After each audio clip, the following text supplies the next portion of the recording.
નમસ્તે મિત્રો, છોટી બાતે બડા કામ. આપણે કહેવત ઘણીવાર સાંભળતા હોઈએ કે પાકે ઘડે કાંઠા ન ચડે. મતલબ કે સમય વયો જાય ત્યાર પછી તમે કોઈ પણ કાર્ય કરો તો એ કાર્ય કાં તો અધૂરું રહી જાય અને કાં તો એ કાર્ય પૂર્ણ જ થતું નથી. આપણે જ્યારે આપણો યુવાનીનો સમય હોય ત્યારે જો યુવાનીના સમયમાં આપણે ફેલ ફિતૂર, એશન ફેશન, રખડવું, આ તે જે ન ખાવાની વસ્તુ ખાવી, ન પીવાની વસ્તુ પીવી, એમાં સમય બરબાદ કરી નાખીએ અને જે સાચો ધ્યેય, યુવાનીના સમયનો સાચો ઉપયોગ, જે આપણે જાત મહેનત જિંદાબાદ આપણે મહેનત કરી અને જે આગળ વધવાનું હોય એ સમયને વેડફી નાખતા હોઈએ છીએ. અને પછી જ્યારે આપણું વૃદ્ધાપણ આવે ત્યારે આપણને યાદ આવે કે મેં યુવાનીના સમયને ખૂબ ખોટી રીતે અને જે કોઈ ઉપયોગમાં નથી આવતો એવી જગ્યાએ વેડફી નાખ્યો અને પછી પછતાવા સિવાય કોઈ રસ્તો રહેતો નથી. આની પરથી એક વાત સરસ મજાની મને યાદ આવે છે કે ગામ હોય ત્યાં રામુ કરીને ખેડૂત રહે છે. હવે તે ખેડૂત ખેતી કરીને પોતાનું ગુજરાન ચલાવતો હતો.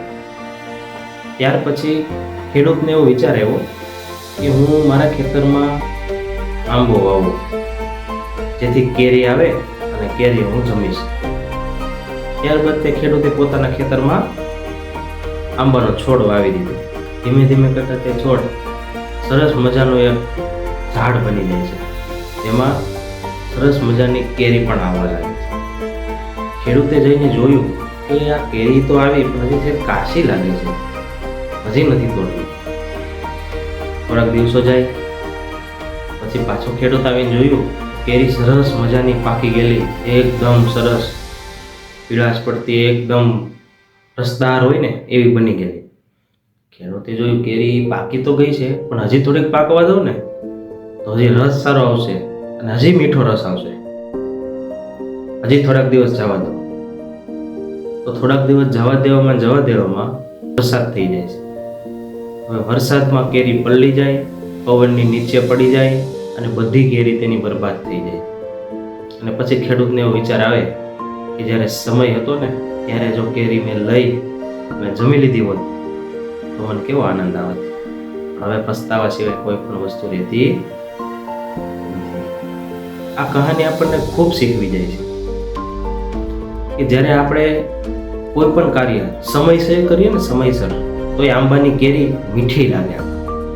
કહેતા કે એ કાર્ય આપણું ખીલી ઉઠે, નિખરી ઉઠે છે. પણ જો કોઈ પણ કાર્ય સમય વહી ગયા પછી કરવા જઈએ તો એ કાર્યનો કોઈ મતલબ રહેતો નથી.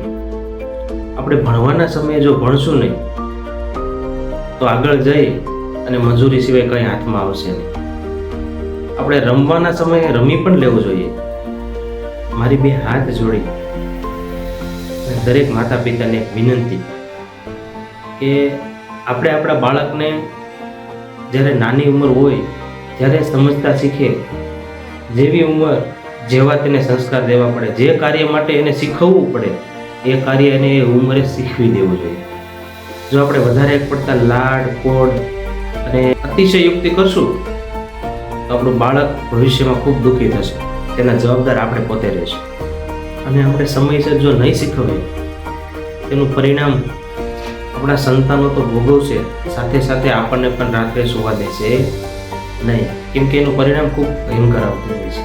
કેમ કે જ્યારે સમય હતો જે શીખવાનો એ સમયે એ વસ્તુ એમને આપણે શીખવી નથી. એ તો અભૂત છે, એને હજી બહુ ખ્યાલ ન હોય, એ નાના બાળક કહેવાય. પણ આપણે તો સમજણા છે. આપણે જ આપણી સમજણનો ઉપયોગ ન કરીએ અને વધારે પડતું લાડ કોડ અને પ્રેમમાં રહીએ તો ભવિષ્યમાં આપણું બાળક દુઃખી થશે. અને યાદ રાખજો, મોટું થઈ અને જ્યારે એનામાં સમજણ આવશે ને ત્યારે એ તમને દોષ દેશે કે તમે જ્યારે સમય હતો ને ત્યારે મને કાંઈ શીખવું નથી. એટલે સમય હોય ત્યારે સાવધાન થઈ જવું અને સમય ગયા પછી કાંઈ હાથમાં રહેતું નથી. બસ.